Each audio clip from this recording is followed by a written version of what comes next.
In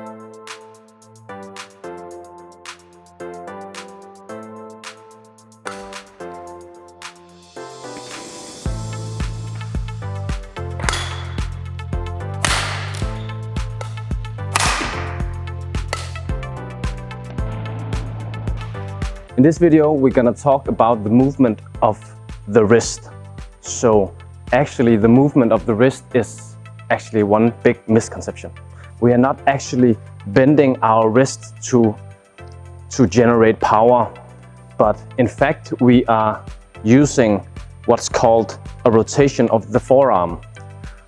And this is called the supination and the pronation.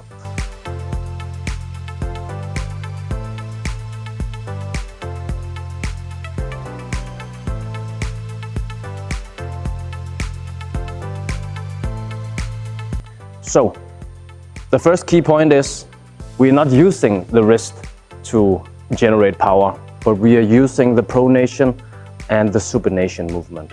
To do that, we need to position our fingers so we can optimize this pronation and supination movement. So, let's first take the backhand, which is the supination movement. We want to position our thumb on the grip, and it could be various points on the grip. But the main key point is that we need to use the thumb to push. And to do that, we don't want our index finger to be too high. A lot of players have the habit of still having the index finger high.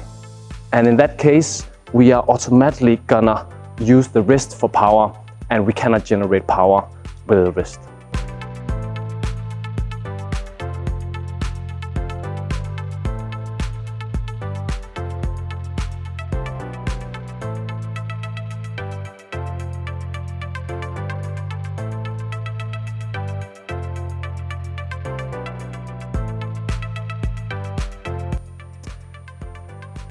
For the pronation movement, we want the middle part of the index finger to be the pressure point or on our grip, so we can again use the forearm rotation, the pronation here, to generate the power.